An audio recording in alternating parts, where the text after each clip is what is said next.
Ram Charan game changer USA break even value అయితే వచ్చింది. Break even value వచ్చేసి $4.5 మిలియన్.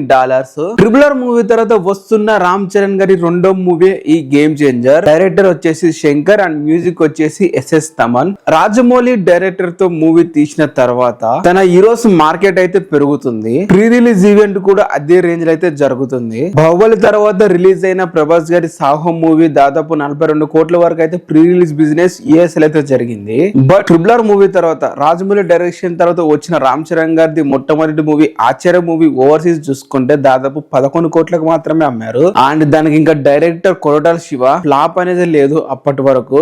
అలాంటి డైరెక్టర్ తో రాజమౌళి తర్వాత వస్తున్న మూవీకి కూడా 11 కోట్లు పెట్టడం జరిగింది యుఎస్ఏ బ్రేక్ ఈవెన్. ఇప్పుడు గేమ్ చేంజర్ తమిళలోని ఇండస్ట్రీలోని నెంబర్ 1 డైరెక్టర్ అయిన శంకర్ గారితో అయితే తీస్తున్నారు. అండ్ శంకర్ గారికి యుఎస్ లోనే దాదాపు 100 కోట్స్ పైగా అయితే మూవీస్ అయితే ఉన్నాయి. ఇప్పటికి తమిళ హైయెస్ట్ కలెక్టెడ్ మూవీ ఏదైనా ఉందంటే 2.4 రోబానే చెప్పాలి. 800 క్రోర్స్ పైగా వచ్చింది. అలాంటి డైరెక్టర్ తో వస్తున్న మూవీకి game changer USA break $4.5 million అయితే జరిగింది. మరి ఇంత తక్కువ అని చెప్పైతే నేనైతే అంటున్నాను. అది కూడా ట్రిపులర్ తర్వాత వస్తున్న సోలో మూవీ రామ్ చరణ్ గారిది ఇంత తక్కువ ప్రీ రిలీజ్ బిజినెస్ జరగడం అనేది కొంచెం విచిత్రంగానే ఉంది. గ్లోబల్ స్టార్ అనే ట్యాగ్ పెట్టుకున్నా కూడా ఈ రేంజ్ లో బిజినెస్ జరుగుతుందంటే మరి ఎక్కడ లోపం ఉందనేది అర్థం అవ్వట్లేదు. ప్రీవియస్ గా శంకర్ గారి మూవీ ఇండియన్ 2 ఫ్లాప్ అయింది అందువలన, లేకుంటే రామ్ చరణ్ గారికి ఓవర్సీస్ లో మార్కెట్ లేదని అందువలన. ఎందుకంటే దేవర మూవీ మనం చూసుకుంటే దాదాపు దానికి 5.5 millions USA break even value అయితే ఉంది.